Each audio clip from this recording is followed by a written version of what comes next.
Well, good morning, everybody. Glad that you're here. Welcome. Thanks for showing up. My name is Mark Davenport. I'm one of the pastors here at Redwood Church. And every once in a while at Redwood, we like to mix it up. Do something a little bit different so it's not just one person sharing, but maybe get a few others up here. I guess it was a little less than a year ago, we had what we were calling a panel discussion up here. I think it was early last year sometime. And we decided that we wanted to do this again. We've been talking about this Keep Moving Forward series over the last month. We've had a number of people coming up here and sharing about what that has meant. And we just felt that it would be, rather than continuing to have one person speak, have a few others that could come and share a little bit about their story and about how they have kept moving forward at various times, places, changes in their lives, and create a little bit of sense of body, of connection in our church. And so I want to invite out this morning our panel, whom I've invited to be out here this morning. So if I could get them to come on out now, that'd be great. Let's give them a warm round of applause. This is Helen Siren, whom you folks met earlier in the service today. She's one of our board members. Helen also helps to lead a small group in our church. This is Nikki Templeman. Nikki serves on our worship team, also leads one of our small groups, and Tyler Height. Over here on my right, Tyler also helps to lead a small group, works at our kids ministry, and so just important for us to have some folks that were up, that are active, that are serving in our church, and we're just really thankful to have them with us this morning. You can if you want to again. They deserve it. They're really awesome. They each have their own individual fan clubs out there. So thank you so much. We want to talk about, Greg Langman was here last week as part of our teaching in our Keep Moving Forward series, talking about the issue of change. And I want to keep that theme going a little bit this morning and ask our panel members today about change that they've experienced in their life. How they have dealt with that, what they've gone through that. Obviously, we are in a season of transition and change here at Redwood. And so this whole issue of change and how we deal with that is something I think is important for us in this season. So I kind of wanted to start with you, Helen. Helen is our longest tenured member of the panel in terms of people that have been coming to Redwood. She even surpasses me in that regard. Helen, I would love for you to share a little bit about kind of your story of change. You've been here a long time, I think 15, almost 16 years. You've seen a lot of change happen here at Redwood. You've kind of walked through that. You've experienced a lot of different kinds of change in your own life. Can you just share with us kind of your story of change, how you've dealt with that, how that's impacted you, what you've seen as you've kind of walked in that journey? Sure. So I'll give you a little bit of history of how I wound up at Redwood and then just my thoughts on change for the church. So we moved back to Thunder Bay almost 18 years ago now. I had left Thunder Bay finishing my university degree, was off and running with my career. It was a very exciting time while we were in Ottawa for 10 years. At that point, of course, our son was born. And then we moved back to Thunder Bay, which you would think would be an easy transition because you're coming back home. But I was in a weird place for about 2 years. I was now the mother of a toddler. I had a husband who had a very busy career and had gone back to a church that I had spent most of my youth in, but was just feeling out of place, wondering what was my purpose, what am I doing, who am I, all these various things. So at that point, I had some friends that were going here to Redwood, and I had somehow found out about the course which was running called A Purpose-Driven Life. So I thought, that's great. I'm going to go there, and I'm going to figure out what I need to do. The interesting thing about that, on the very first night, we opened up the book, and the first line of the book says, "It's not about you." And I thought, oh, that's really too bad, because I was trying to sort these things out. But as we went through that study, it's about God working in you and in your story. So as much as I don't like change in my own personal life, sometimes unanticipated or anticipated, I have always been excited about change in organizations. When I worked with HSBC in Ottawa, I was always excited about new systems, new changes, because it meant improvement for how we did things. And my boss would often think, oh great, Helen's bored, something is gonna happen and we're gonna need a shuffle, because I really thrive on that, but not when it deals with myself. And at Redwood, over the years, I have seen many different pastors come and go in various leadership positions, and it has never caused me stress or anxiety, because God is always in control of that. You think about the CEO that is looking over the company. He always has that company's best interests at heart. Well, when it's God that is the CEO, how much does he care about all of us? So he has us in this season. That's great. Tyler, you've also been somebody that's undergone a lot of change, had a lot of change going on in your life. You're a university student. You've had a lot of different kinds of things happen with regard to your story.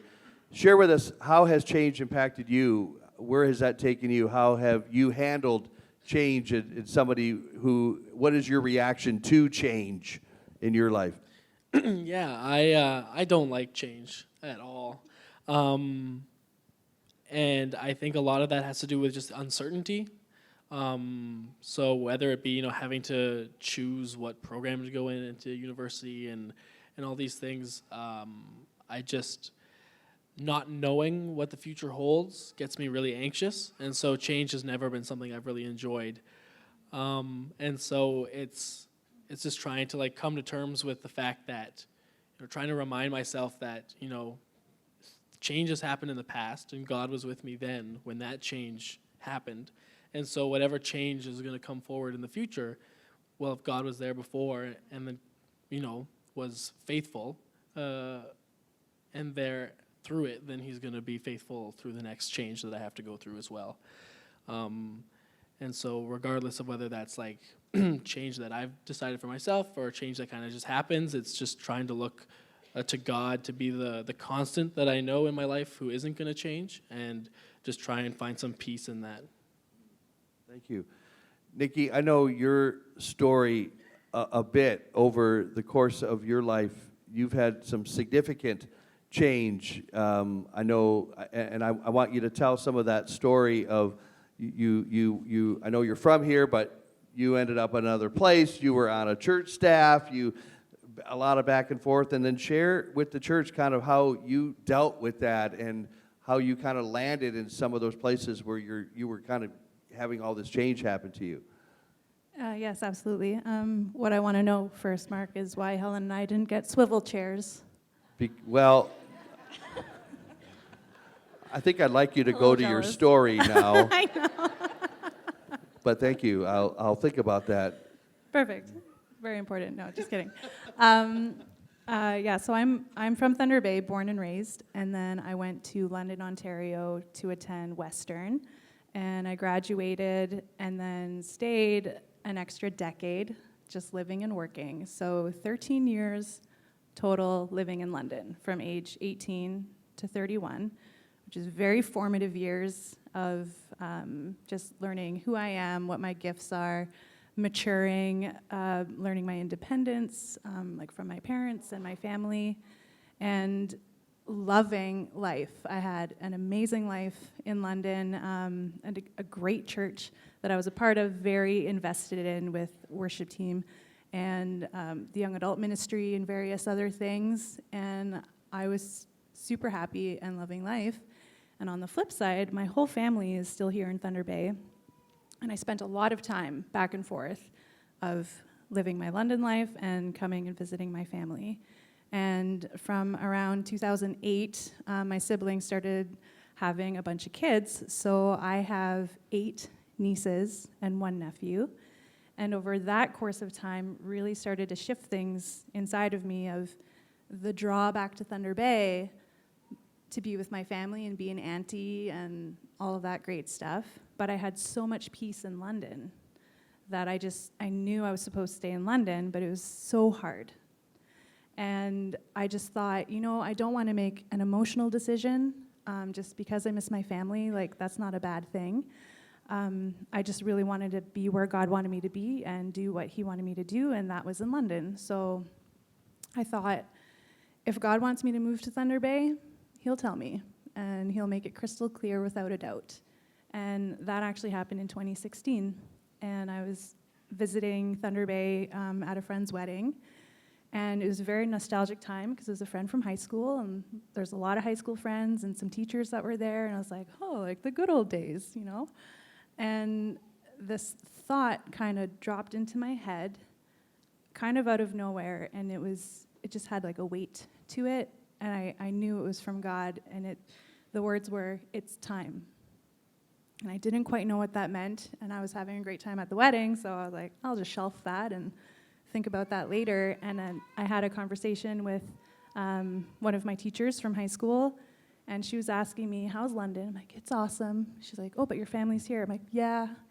And she said, have you ever thought of moving home? And I'm like, well, yeah, it's crossed my mind here and there. And she's like, oh, well, how long have you been thinking about it? And then I was like, 8 years I've been struggling with it. And she's like, oh, honey, it's time. And I was like, oh, what? And the exact words that I had just heard confirmed from someone that had no idea. And that to me was just so critically important to making that decision of leaving a life I loved in London. And what Helen said, coming back to Thunder Bay as home should be easy, not so easy. And learning to navigate that and grieve the loss of London and just move home to Thunder Bay. One of the things you had mentioned when you had shared this story earlier was the sense that you had said, I'm not going to know for sure until I go back to London. Oh, yeah. And I feel, Yeah. share that little piece, because Yeah. that's an important piece of the story. Yes, thanks.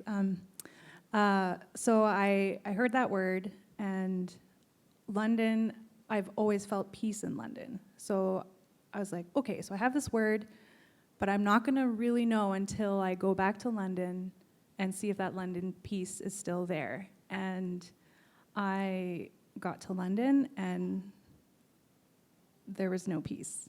I was just consumed with thinking about Thunder Bay, and it was hard because I had an amazing life and amazing friends and a wonderful church community that I loved so much.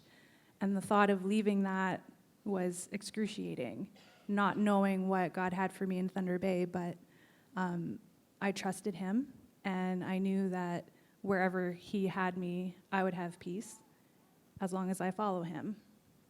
I just think that's such a key component for us as we process change, of which we are in as a church right now. We are in transition. Where does peace fit into this process? And I think we have to continue to look at this idea of we're moving in the right direction in change when we have peace about that. And that's something we really only get from the Lord when he comes. Tyler, I wanted to connect back to you. We've been talking about this issue of change a bit, but there's change that we get to decide, and then there's change that happens to us, change that we didn't get to choose. When Joel and Christy made the decision to head out to California, they got to choose, we didn't. And I know many of us would love to be able to say, hey, we would love to have them here, and yet we have to now live with that choice that they felt God was calling them there. And now we're in that situation where we have to discover what God has next for us.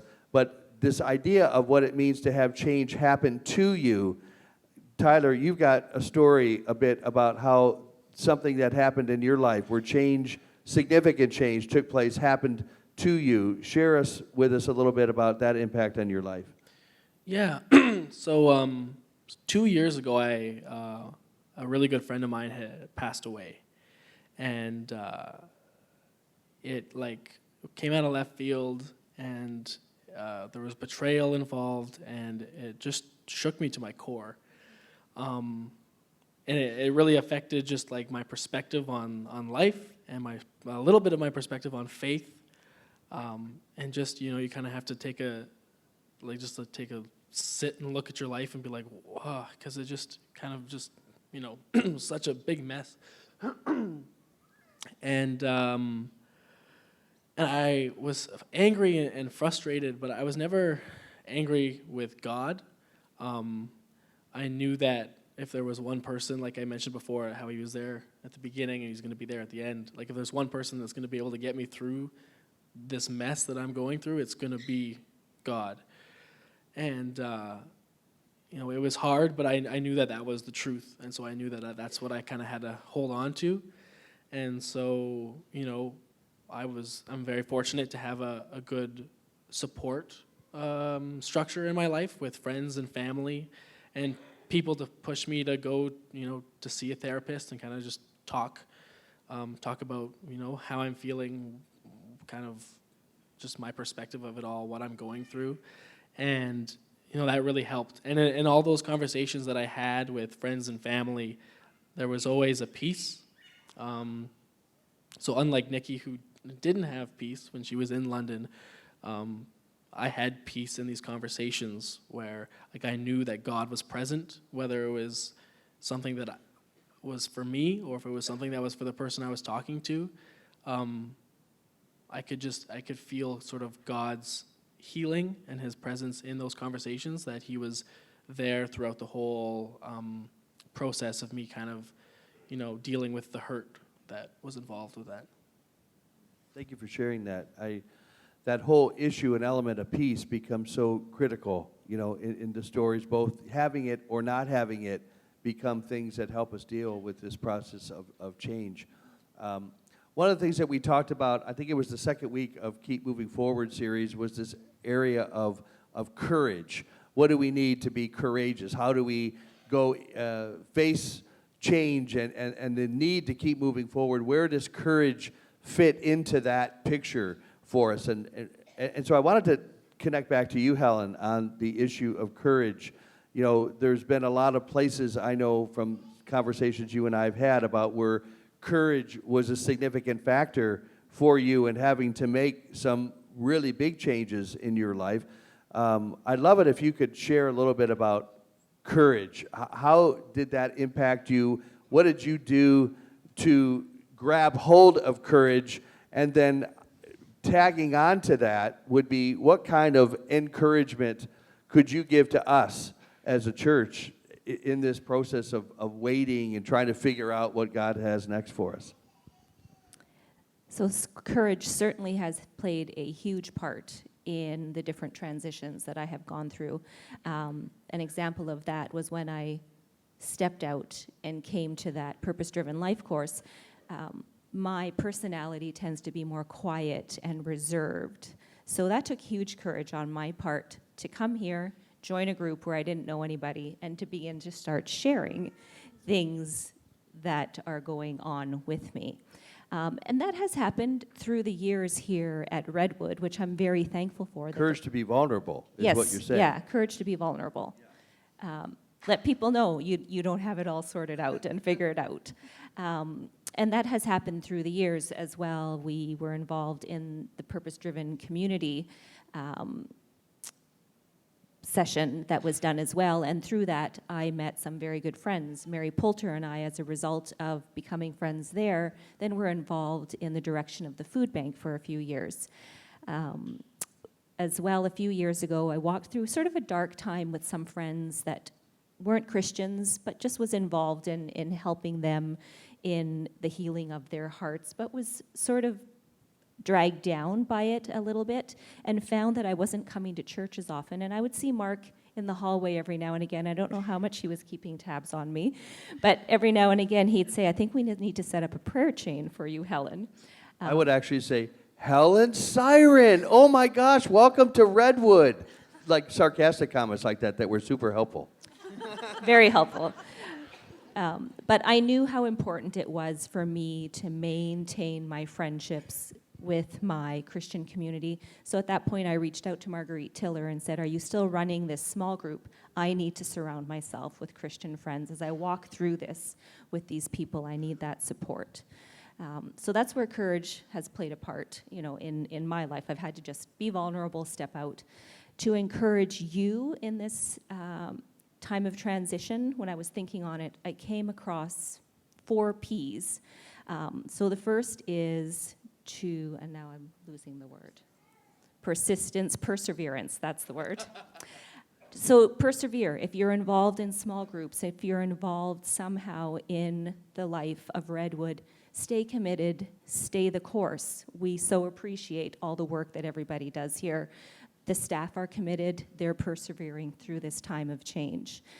The other is patience. Be patient as we look for the next lead pastor. I know myself personally, I'm not good with being patient. I want the answer the day before the change actually happens. I want to encourage you with a couple of Bible verses. The first... Were you getting to the other 2 P's? That was my second P, Okay. patience, and All I'm right. getting to the You're next getting one. to those other ones. I just Yes. know that everyone out there who's like, she said 4 is waiting. Well, I said 3. It said 3. Okay, there's 3. Okay, Yes. I won't steal your third P. So the first one is from Isaiah 41. So do not fear, for I am with you. Do not be dismayed, for I am your God. I will strengthen you and help you.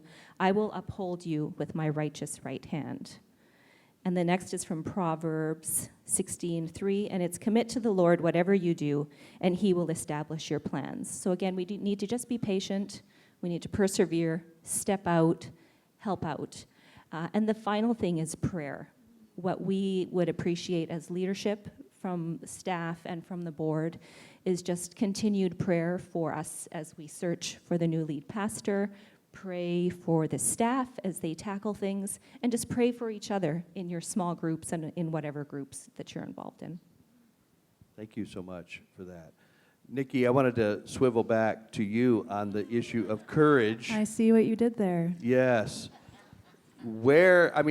Listen, we all have this interfacing of and with courage in our lives, whether we are stepping up to be courageous or whether we're shrinking back in fear. Fill in the blank for us, for you, how courage has impacted you and your ability to keep moving forward in some of these areas of your story. For me, there was a big unknown from I'm in London, everything is awesome, God's calling me here, but I don't know what this looks like. And I think it took so much courage for me to leave the comfortable and go and just take that one step.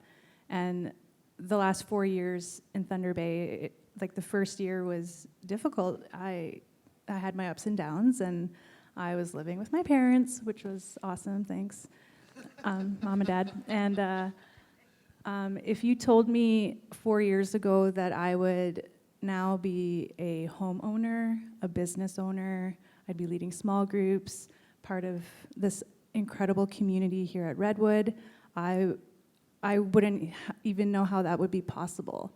And it's that hindsight is 2020, where if you just look back and see where God has been, where he's taken you, and even if it doesn't make sense to see that, oh, this led to this, which led to this, and now we're here, but if I hadn't done the first thing, then we wouldn't be here.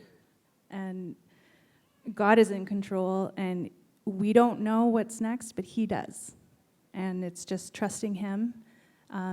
With Joel and Christy going back to California, if they had never left California in the first place and had the courage to do that, to come here, we wouldn't have had the awesome experience of knowing them for the last 6 years and seeing the incredible things happen here at Redwood. And now God is doing a new thing in them, bringing them back to California, which also gives Redwood an opportunity to experience a new thing. That's awesome. Tyler, when I had thrown out some questions for you guys to consider that we would talk about as part of this discussion, one of the things I had mentioned was, because of the different demographics you guys all represent, I had said, hey, where do you see your demographic dealing with the most amount of change? And when we were talking about this yesterday, you had something really interesting to share that kind of launched a larger discussion we were all entering into yesterday. Fill us in, where did your demographic, what I'm specifically interested in, where are you feeling that change you know, Yeah. from that place? So Mark had sent all the questions, and I was like, oh, I had an idea in my head of what the answer was, but I asked a few people my age to see what their answer was, and they ended up all being the same answer. And it was about identity, and talking about how, like, you know, in this time of transition, you know, when you're in your early 20s or early to mid 20s, and then maybe if you extend that a little lower to like your late teens, like that demographic, you're either leaving high school and going into university, or you're finishing up university and going into a career, or maybe you're just going straight into a career, and there's just so much change happening that you can get swept up in it all and have to question what your identity is, like who are you, and like you've been raised by your parents or whatever your story might be, but you know, is my identity in the sort of the way I was raised, how I grew up? Is your identity in the career that I've decided to choose to pursue, or the program that I want to go into university? There's just so many different questions, and it's so easy to kind of lose yourself in all of it. And I know that, like, as a Christian, it's important, like the right answer is that, you know, your identity is found in Jesus. But that's not always an easy thing. Like, it's easy to say, but it's not, like, what's the practical, what does that look like? And I know that, like that's one of the big things in our small group, the small group that I lead. We very much are kind of looking at who Jesus is as a person, and how he sees us. Because at the end of the day, like, if our identity is found in him, then we need to figure out what does Jesus look like, and what does he see when he looks at us. And like, what does a loving God have to say about us? Not what does the rest of the world have to say, and trying to find our identity in that. As Tyler was sharing that yesterday when we were having our connection yesterday to talk about today, he was sharing about identity being a big part of where his demographic is after he had kind of surveyed a few of his friends. Then we were all saying, Nikki's like, well, I'm dealing with identity, and Helen was like, well, I've got an identity thing too, and I was sharing the similar things, and that it was interesting as we found out it sort of doesn't matter where you're at. Identity is something that we're all dealing with. It's something we're all being shaped by. I thought to myself, well, what does that mean for our identity as a church? You know, because that brought up this whole issue of who are we as Redwood. And I thought it would be great, Helen, share with us, you know, you're one of our board members, one of our leaders. As we're all walking through our individual identity searches and trying to grab hold of, as Tyler said, our identity in Christ, in Jesus, at the same time, we're also dealing then with identity as a church. And who are we? And as we search for a new lead pastor, what can we expect from him? You're sitting on the board. You're part of some of these meetings happening. Share with us as a church, where do you see from our board and leadership perspective in terms of who we are as a church? Who are we becoming, or what are the types of issues of identity that are important for us to hear from that sort of perspective? What I have appreciated about Redwood since I was a teenager, I didn't attend here at the time, but I had a friend who did. And I believe that the ethos of Redwood has always been to be a place where everyone is welcome. I remember being jealous that she would be able to invite the unchurched to church because she just felt comfortable doing that, because that has always been the fabric of Redwood, and that has stood the test of time. And now myself, I'm so comfortable when it's Easter or Christmas to invite my friends that I walk alongside with that don't necessarily go to church, have them come to church with me. As the board, recently we reviewed our mission, values, and our vision, and that has not changed, and it won't change. The person that comes in might do things a little bit differently, programs might run a little bit differently, but the fact that we are the church for the unchurched, everyone is welcome, no one's perfect, everyone's possible. Our mission is to become fully alive followers of Christ. Main thing, we love God, we love each other, and that we love the community beyond ourselves, and I believe that that does not change. Other things might change a little bit, but the main values of this and the core values of this church will remain. I think that's super important for us to hear, because even as we're talking a lot about change and transition, I think we can feel that those core values, as you just stated them, everyone's welcome, no one's perfect, anything's possible. Those are things that are going to remain. Those are the core things of what makes us who we are. So I want to thank you for that and for sharing that. I want to conclude our time together. Just if we could kind of give a round of applause to the great panel discussion that we've had today. And as they're walking out, I want to just kind of bring a close to the end of our service, just thanking you for being here today. Also just saying, as is any other Sunday, whether it was during worship, communion, any of the conversation that we took place here, something is taking place in you, and you would love some prayer, we would love to pray for you after the service, to come on down to one of the front couple of rows, and we would just be delighted to do that. That being said, I would love us just to stand, and I'm going to close our service in prayer, and that will be that. So, Lord, I just want to say thank you. Thank you for being with us here today through all the parts of our service, from the worship time and the amazing place in which you met us in worship, through communion and the celebration of your table this morning that we got to enter into. And then, Lord, through the discussion that we heard from folks here that are invested in part of our church. I just want to thank you for the encouragement that they're bringing us today to be courageous, to be strong, and to believe, Lord, that you have for Redwood Park Church the best possible outcome for us as we walk through this season of change. So, Lord, just thank you so much for being with us today. I pray these things in Jesus' name. Amen. Thank you so much for being with us. Have a great day. We will see you next week.